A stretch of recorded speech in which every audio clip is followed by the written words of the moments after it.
Ողջույն սիրելի քաղաքացիներ, վստահաբար հետևում եք վարչապետի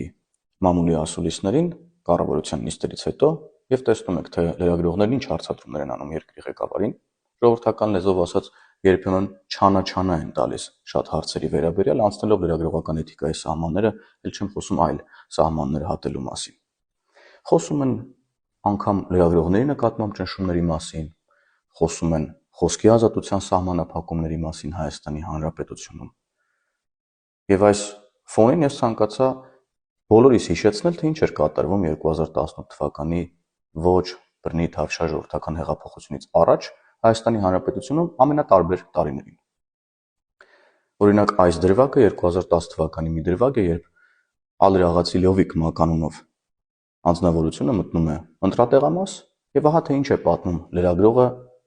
այդ դեպքի մասին։ Մի խոսքով տենց որ մենք խնդրեցինք, որ ինքը դուրս գա, որտեվ իրավունք չուներ տեղամասում գտնվելու եւ ընդհանրապես այդ տեղամասը բարդակ էր հիշեցնում։ Ու ամենից սկսեց այդտեղից, որ ինքը այլակոտ, ես 25 տեղ տուն ունեմ, որտեղ ուզեմ մտնելու եմ, ընտրելու եմ, ժամանակի Մարնե Խառատյանին նախապես ասել, որ 25 տեղ տուն ունի եւ ամենտեղ մտնելու է քվեարկի եւ ասում ենք դու գնա այստեղից, ասում է ես ընտրող եմ, ես չեմ գնալու բան այդպես։ Մի խոսքով արդեն սեռական բնույթի հայհոյանքների անցավ։ Առանձին ուշադրության են արժանի 2016 թվականի իրադարձությունները, որտեղ օրինակ Լևոն Երանոսյանը պատասխանում է լրագրողի հարցին մեկնաբանելով գիշերը տեղի ունեցած բռնությունների դեպքերը։ Լրագրողների նկատմամբ բռնություններ կիրառվեցին։ Ես չգիտեմ, բայց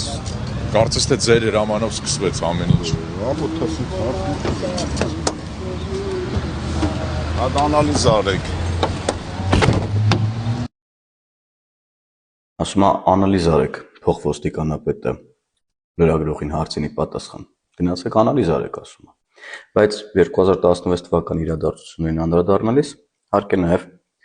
դիտել Ազատության ռեպորտաժը, որտեղ մանրամասն նկարագրում է, թե ինչ է տեղի ունեցել այդ օրերին։ Հունիսի 23-ի լուսադեմին Բաղրամյան պողոտայում իրականացված ոստիկանական օպերացիայի ընթացքում մոտ 1 տասնյակ լրագրողներ, օպերատորներ, լուսանկարիչներ էին բռնության ենթարկվել։ Մեծամասամբ քաղաքացիական հագուստով ոստիկաններն ու կարմիր բերետավորները կոտրել էին նրանց տեսախցիկները, լուսանկարչական սարքերը։ Պատմում էին, որ հիմնական թիրախը հիշողության քարտերն են եղել։ Ոչ թալանին նախաձեռնության ցույցը ցրելուց հետո ընդհանուր առմամբ ոստիկանական տարբեր բաժիններ են տարվել 237 քաղաքացիներ, ինչպես Բաղրամյան պողոտայից, այնպես էլ մերձակայքից։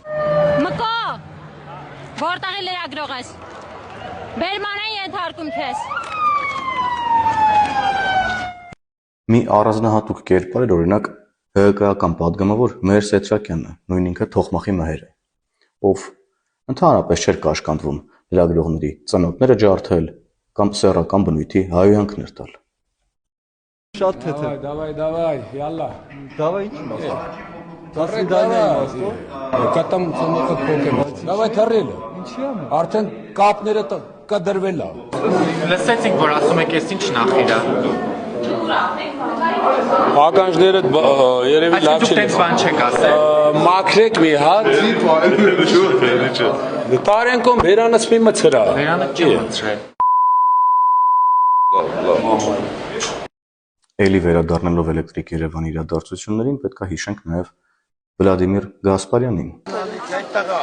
Այս երկրի համար մի բան արա, որ սպառնալիքից խոսած։ Նկատի ունեմ ցուցարարների հանդեպ։ Ուրեմն լսում ես ինչ եմ ասում։ Այս երկրի համար մի բան արա գոնե։ Ապրած այդ կյանքը լեզուդ շախտալով չի։ Չեք աչքից ես։ Այն մեթոդներով, որ օրենքը տվել է ինձ, եւ շատ խիստ։ Չեք ստեղից այմա։ Ինչ մեթոդներով։ Որթի նման։ Ասում էին ծնոտներդ կջարդենք։ Սեռական բնույթի ամենավերջին հայհոյանքներն էին տալիս,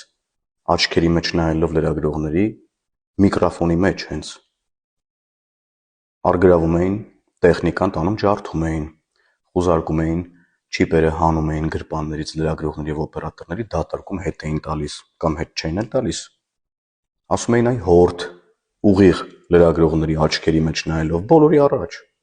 Եվ որևէ բան տեղի չէր ունենում, որևէ բան։ Եվ ուրեմն ինչու են այս նույն լրագրողները այսօր ծառայում այս նույն մարդկանց, այդ նույն ուժերին, ովքեր նրանց ամենավերջին սեռական հայացքներն էին տալիս, ծեծում ջարդում էին, գույքն էին ձեռքներից խլում իրենց տեխնիկական միջոցները, հեռախոսները եւ այլն եւ այդպես շարունակ։ Սա ինչ է նշանակում, որ նրանց դուր էր գալիս։ Այլ բան չի մնում մտածել, որ նրանց դուր էր գալիս այս վերաբերմունք իրենց նկատմամբ, որովհետև այն ազատությունները, որոնք կան այսօր Հայաստանում, եւ այն պահվածքը, որոնք դրսևորում են այսօրվա նույն լրագրողները, որոնք ներկայացված են այս տեսանյութերում, առնվազն այլ բան մտածելու տեղ չի տալիս։ Բայց ըստ էության նրանք թող իրենց հույսները կտրեն։ Հայաստանում այլևս նման կարգեր եւ բարքեր չեն լինելու։ Նրանց դուր եկած միջավայրը չի վերադառնալու այլևս երբեք։ Եվ եթե ուզում են, կարող են Բելարուսի տոմսը առնել, գնալ իրենց լրագրողական գործունեությունը ծավալել Բելարուսում։ Այնտեղ վստահաբար իրենց երազած միջավայրը կլինի իրենց համար։ Ռուսաստան էլ կարան գնան, այս վերջին ժամանակներում տարբեր օրենքներ են ընդունվել խոսքի ազատության սահմանափակման, համացանցի սահմանափակման, կարծում նրանք իրենց ավելի լավ կզգան այդ միջավայրում լրագրողական գործունեություն ծավալելիս։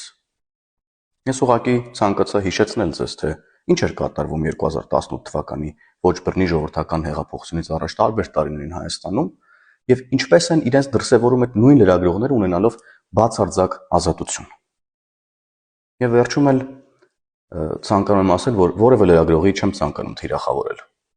Այստեղ ներկայացված որևէ լրագրողի, օպերատորի կամ լուսանկարչի չեմ ցանկանում թիրախավորել։ Պարզապես սրանք հանրահայտ փաստեր են, բաց աղբյուրներում եղած տեղեկատվություններ են, որոնցով ցանկացա կիսվել ձեզ հետ,